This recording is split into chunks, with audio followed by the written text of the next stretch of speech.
लड़ाई झगड़ा टकरार होत रहेला। लोग कहेला कि जहाँ झगड़ा होला वहाँ प्यार बढ़ेला। लाठी लेके मारना करिए कोई।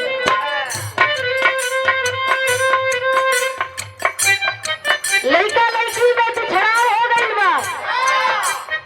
लड़का कलश जात होके बाद तुम्हारा सही उम्मीद ना रखले रही, लेकिन कलश की तू तो लंबा लंबा फेंकत रहे। अपना के ना कहता बड़ा सपना पे खोले रहा का भइल सपना टूट गई।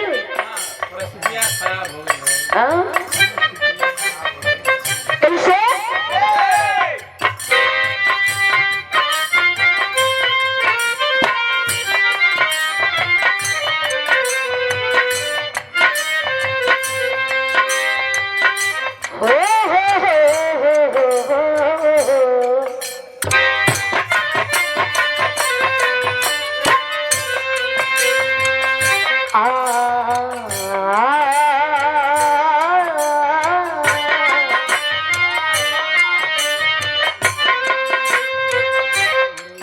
लड़का गलत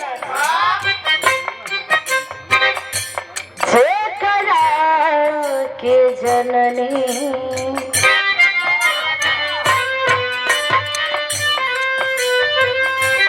जन्मों से ज्यादा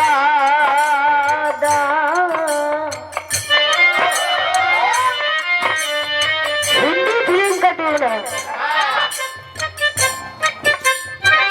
भोली बिसरी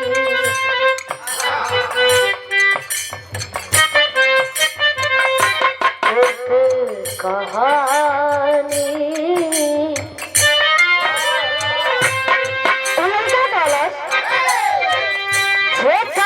के जन्मों से ज्यादा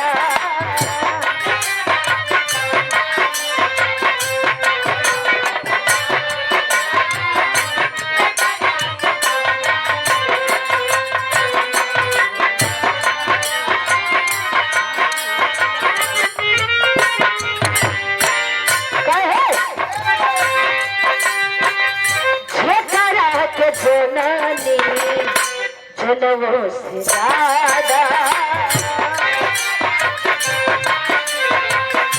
जन्मों से ज्यादा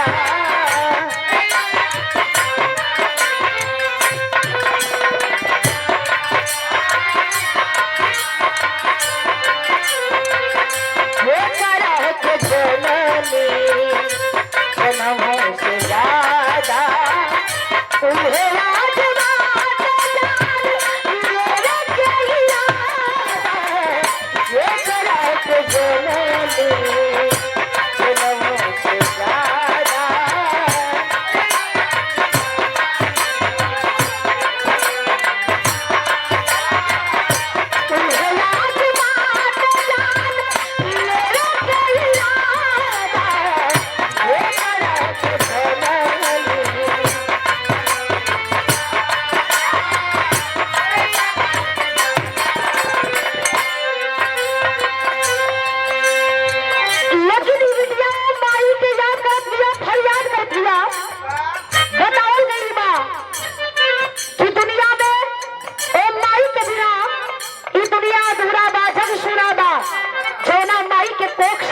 हम और आप जन्म ले बानी। धन्य है वो माँ और पिता जो जन्म दे करके इस दुनिया को दिखाते हैं।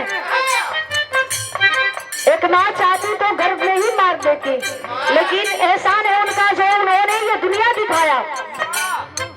धन्य है वो गुरु जो इस साचा को तराश करके एक नया दशा और दिशा में परिवर्तित किए, अंधकार से प्रकाश को ले लेने का काम किए।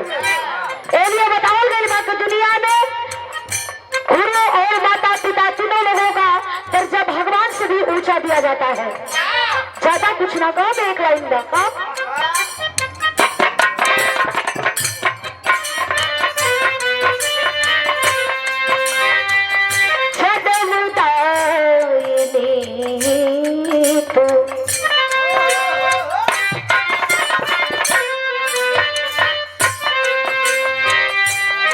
बिटिया गलत जन्म ममता की माई, ममता की माई।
कैसे हम गाई ना तो के मालूम हो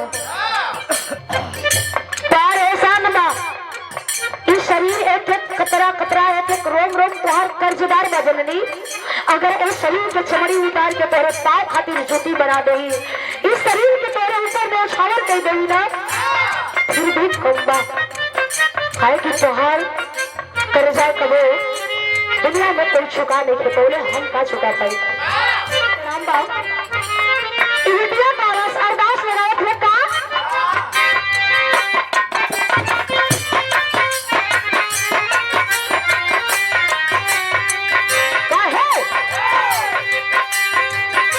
गदिया चलाल है मारी दे कमाई मारी दे कमाई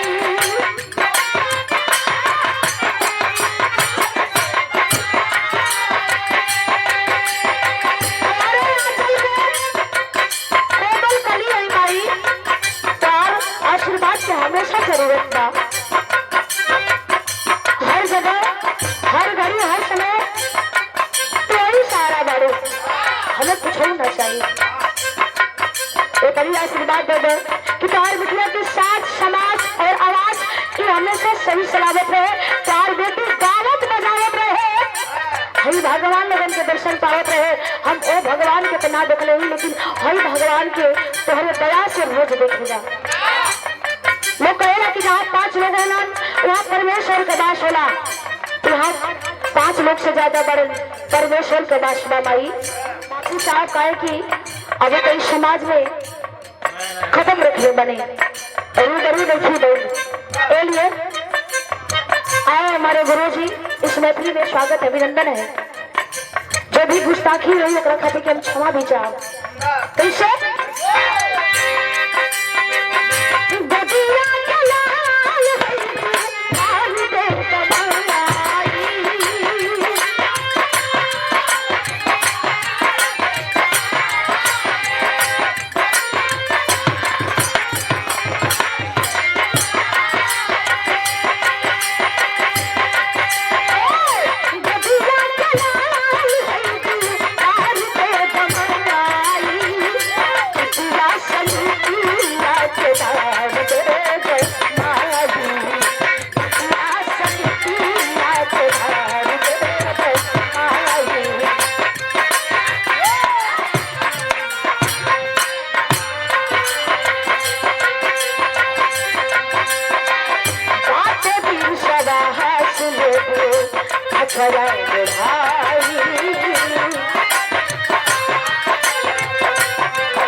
कुछ ना कहे भाई, बस प्यार सरे बना रहे और हमरा के कुछ होना चाहिए। दुनिया का कहता हमरा कौनो परवाह नहीं की, बस तू सही रहिया। कौने बगिया के फूल ही माई के कर सिंचल कली है, खानदान के परिचय होगा।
अरे अंजुमन में